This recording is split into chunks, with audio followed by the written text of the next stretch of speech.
Det, der er vigtigt for os i forhold til salgsuddannelsen, er, at den er blevet målrettet bæredygtighed. Det vil sige, at vi bygger på de her helt traditionelle fundament, der er i salgsuddannelse, kører også det på uddannelsen, men vi bygger bæredygtighed ovenpå, som det værditilbud, vi går ud med kunderne. Det er jo rigtig interessant at lave salgsuddannelse, særligt når man taler med de sælgere, der er direkte ude i praksis.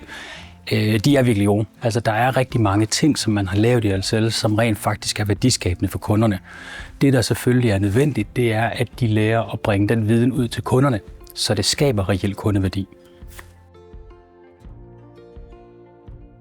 Jeg sad lige og kiggede på min telefon lige før. Der var faktisk en kunde, som jeg har talt med igen og igen.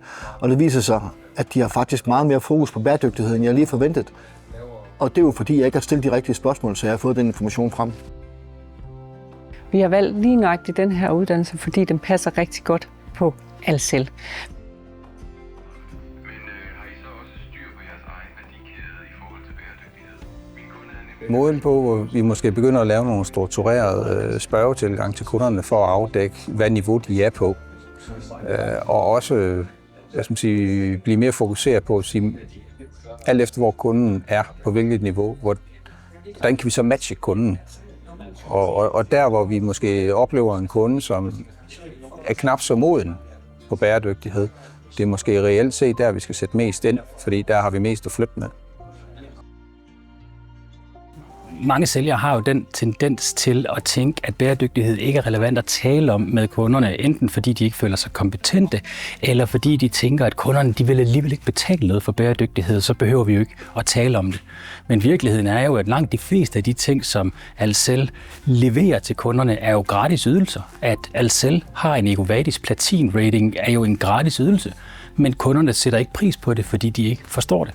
Det samme gælder med EPD'er, er jo faktisk også noget, man i langt oftest grad giver til kunderne gratis. Og derfor er det jo vigtigt, at kunderne som minimum sætter pris på det. Også på det rigtige tidspunkt i kunderejsen.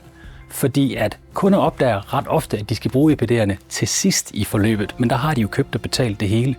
Det vi gerne vil, er jo, at kunderne bliver gjort opmærksom på det rigtige tidspunkt i købsrejsen, hvor det reelt betyder noget, inden de skriver under på den store regning. Vores respons fra de kollegaer, vi allerede har haft igennem, har været, jeg skulle til at sige, fuldstændig fantastisk. Der er rigtig meget energi i rummet. Steffen er en fantastisk formidler af nogle af de tilbagemeldinger, vi får, men også, at han er rigtig god til at gøre bæredygtighed konkret. Så alt i alt synes jeg, at vi står et meget bedre sted, end da vi startede uddannelsen op.